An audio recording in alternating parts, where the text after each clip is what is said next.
as to enable it to rivet shackles upon the people of Great Britain.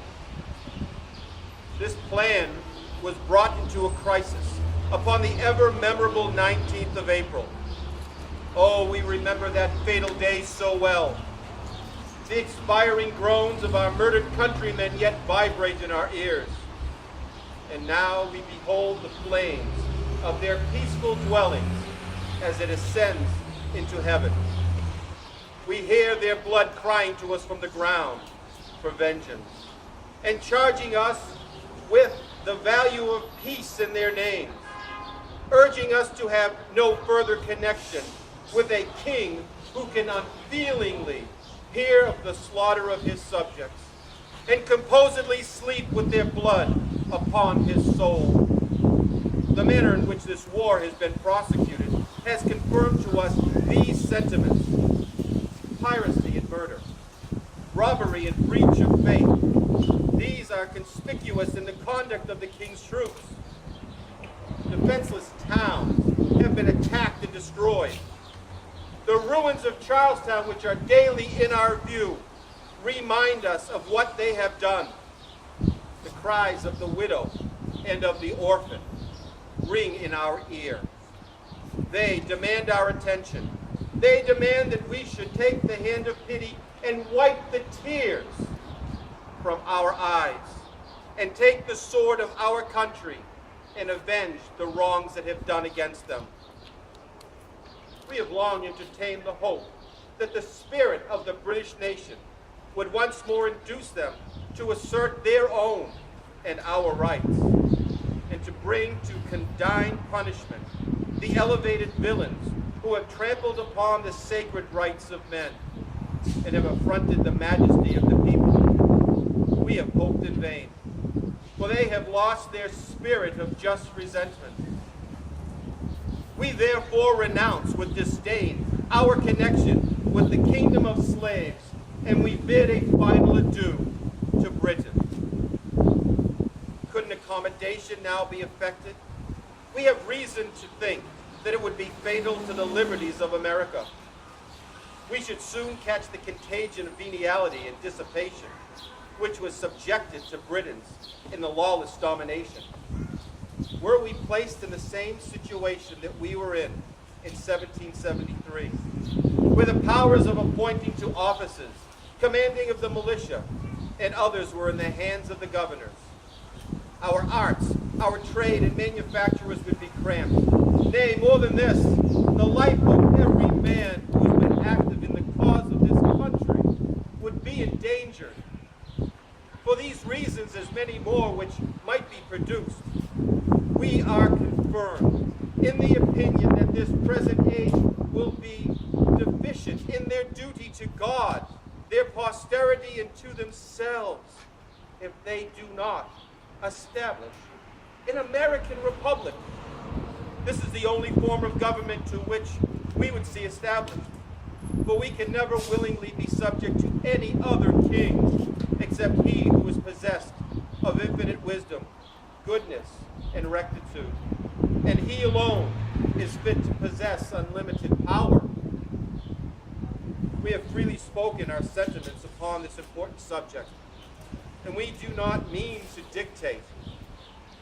We have unbounded confidence and wisdom in the uprightness of the Continental Congress. It is with pleasure that we recollect this affair to their direction. We now instruct you, sir, to give to them the strongest assurance that if they should declare America to be a free and independent republic, your constituents will support and defend the measure to the last drop of their blood and last farthing of their treasure. Witness my hand this day, Samuel Merritt, Malden, Town Clerk.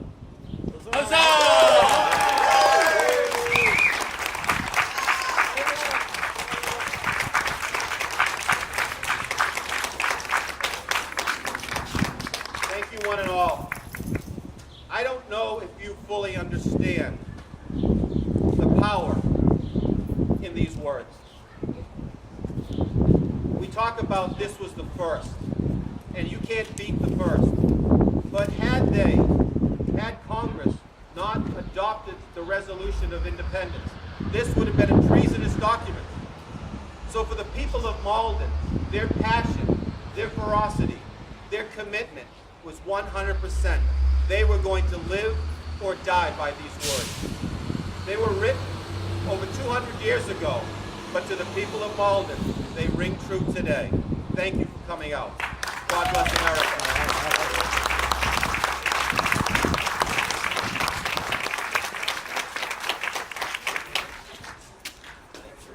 Thank you.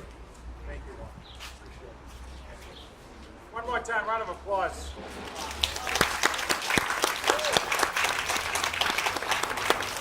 I could not be more proud to be mayor of a city with such an extraordinary history.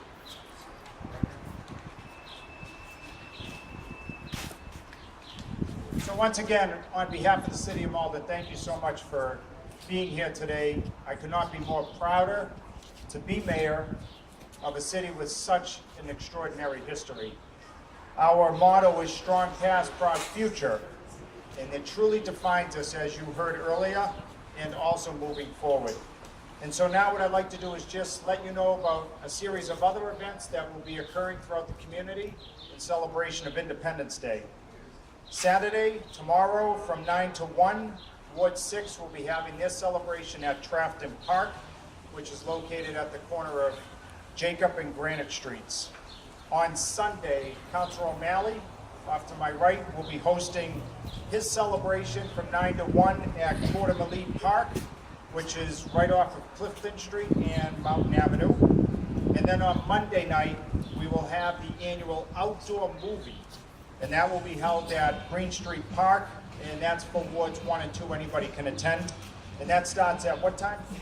6:30. And then on Tuesday, Wards 1 and 2 will have their event at Dever Park at the corner of Fellsway and Malden Streets. That's from 9 to 1. Ward 3 will be from 9 to 2 at Amridge Park at the corner of Fellsway East and Highland Avenue. Ward 5 will be from 9 to 1 at Forestdale Park, and that will be right off of Sylvan Street. Ward 7 will be 9 to 1 at Lincoln Commons, right on Cross Street. And then finally, Ward 8 will be 8:45 to 12, and that will be at the Linden Steam Academy, Linden School Park, at the corner of Salem and Westcott Streets.